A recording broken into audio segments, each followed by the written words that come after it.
Splunk Admin Roadmap Day 4. In this video, we are going to discuss about how to set up a search head. There are some pre-installation checks we have to do, and then we are going to use CLI commands to do the installation. After that, we'll do some post-installation checks, post which the complete search head will be up and running. First one, pre-installation checks. There are some OS level validations we have to do, similar to what we have done in Indexer, such as like OS version, disk partition, CPU details, memory details, check whether Splunk user is created and the directory opt Splunk is existing and it has a ownership to Splunk. Let's check that in the console. Let's log into the search head backend. Copy the SSH command and go to git bash. Go to the folder where you have the PEM file. Paste the SSH command and type yes. Now we can follow this procedures what we have in this document. This document is available in your window, course window. Therefore, you can click on the how to set up search head and we have a document here. So let me keep it side by side. Now let's follow one by one. So we are already inside this server. So let me check the OS version. It is Red Hat Linux 9.4, which was expected. Then let's check the disk partition. Okay, we gave 30 GB as a disk space. Now we have, you see, 29 GB and 1.8 used, and we have 28 GB, which is expected. And now let's check if this opt Splunk directory is available. Yes, it is available. So that's the reason we went inside. And let's check the disk space for this particular mount directory. Yes, it is saying 30 GB, which is expected. Just fine. Now let's check the CPU. Yes, can scroll up. And here we see we have CPU, 2-core CPU. That's what we have added. Let's check the memory. Yes, it is total 3.6 GB, which is almost 4 GB, which is expected. Fine. And let's check if the user is available, the Splunk user. Yes, it gave the number, so it means it is available. And let's check the user groups as well. Yes, it has a detailed information. The home directory is home Splunk, and we have a bunch of other informations as well, which is good. And let's check the ownership of the directory. Yes, Splunk directory has a ownership of Splunk user. Next, we have to verify some of the ports if they are available at the OS level, and we have to make sure if it is opened at the network firewall level as well. Then these are all the ports which we have to check. To check those ports at the OS level, we can use the netstat command. You can copy paste this command. So these are all the default ports which we will be using for Splunk. Here we don't see any output, so which means these ports are not being used by any other applications. So that is good. Also, you can use ss command. You can copy paste and see. Yeah, so both commands are not returning any information, which means we are good to go. Next, we have to check if the THP is disabled and if those U limits are increased, then if the NTP sync status is configured properly. To do that, we can use the following commands. You can copy paste this command to check if the THP is disabled. And you see here we have never in the square bracket. That is good. And we can copy paste the second command. Now same, like we have a never in the square bracket. So if these two places are having never inside the square bracket, which means THP is disabled. Now let's check the U limit. For U limit, we can use this command. Copy paste this. Yes, you can find these values. You can compare these values with the Splunk recommended settings. Now it looks good. So we can also check this by opening this configuration file. Yes, they are reflecting in the command as well. So now we can check the NTP status. Yes, it says synchronized to NTP server, which is very good. Next, we will have to discuss about installation steps. There are some bunch of CLI commands which will be like helpful for us to install the Splunk in automatic way, or you can go with manual ways. Now let's look at those steps. Basically, like all those steps we are going to use for Splunk Enterprise installation. Start using those commands we have listed here. You can copy paste the commands and you can read the description one by one. So first let me switch to the Splunk user and then navigate to the home directory.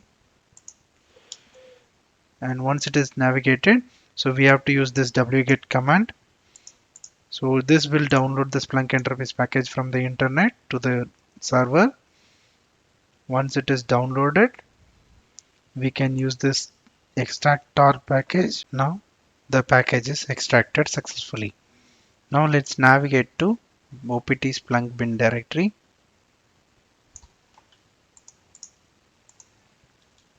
and then let's start the Splunk by accepting the license. So now it is asking username. We can enter admin. You can give any name here. Yeah, and it is asking for a password. I'm giving password of my own choice. You can give your own password.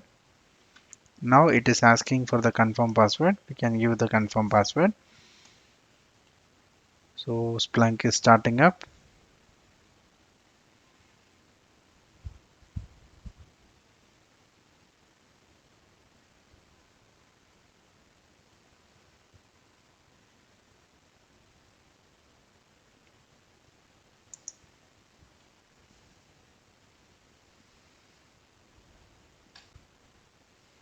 Yes, Splunk is started. Now let's check this from the UI. So let's go to this instance, search it, take the public IP address, go to the internet tab and go open this by giving 8000 port. And now, yes, the UI is opening. Let's log in.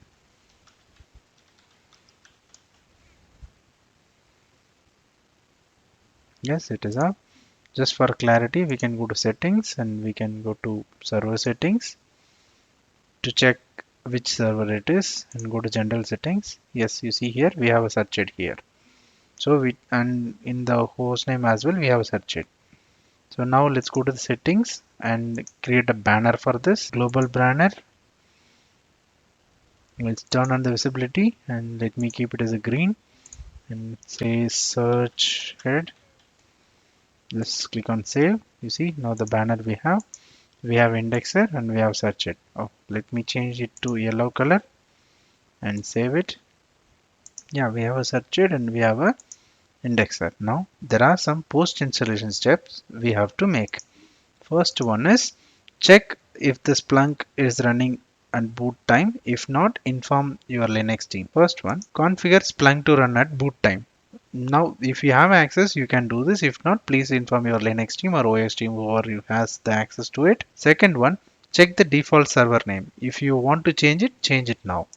Also, check the host name and then check the ports via CLI. Like what are the default ports used by Splunk? Like web port, management port, and app server port, KV store port, like this. So all these ports.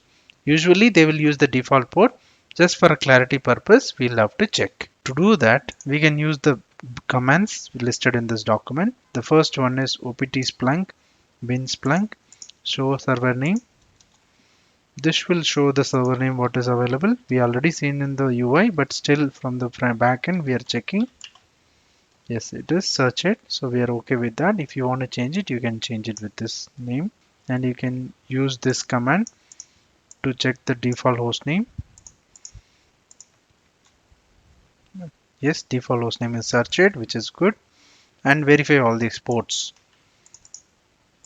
We can copy paste this, and this is the web port 8000, which is the default one, and we are checking for the Splunk D port. The default one is 8089. And the KV store port, which is 8191, which is good. And let's list down app server ports, which is 8065. These are all the default ones. And the next part is we have to enable the bootstrap, which your Linux team can do. If you have admin access, you can also do that. Next, we have to connect search it with an indexer. For that, so first we have to create service admin credentials in the indexer. Then we have to configure search peer in the search head. Once it is done, then the search connectivity between the indexer will be established. To do that, first let's navigate to the indexer and go to settings, go to the users, and you can create a new user, service underscore admin, and the password you can give any password, confirm the password, and then remove the user and click admin role and unselect this required password change or not first a login, and I acknowledge that users assigned to roles with this particular thing. You can click on save. So I'm giving it as a service admin. You can give it the any name. So for my understanding, I'm just giving it as a service admin. So now we have user created here. Let's go to search it and go to the settings. Click on distributed search and go to search peers and click on new search peer. Here we have to give https colon double slash and private IP of your indexer. So what is the private IP of our indexer? This is the one. Let's take it and go to this UI, paste it, colon 8089. Here you have to give the service account credentials. Service admin and password is the same.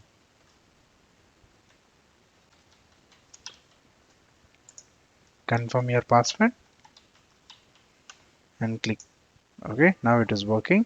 So the replication status you see, it is initial and it is saying up, and yeah, it is successful. Now the searched indexer are connected. To check that, let's go to the apps and click on search and reporting. This is on the searched, and let's try to skip all these things and let's try to search for the internal index equal to underscore internal for last 24 hours. Yeah, we are getting two different host name which are indexer and searched. This itself shows that searched is now connected with indexer and can query from the indexer.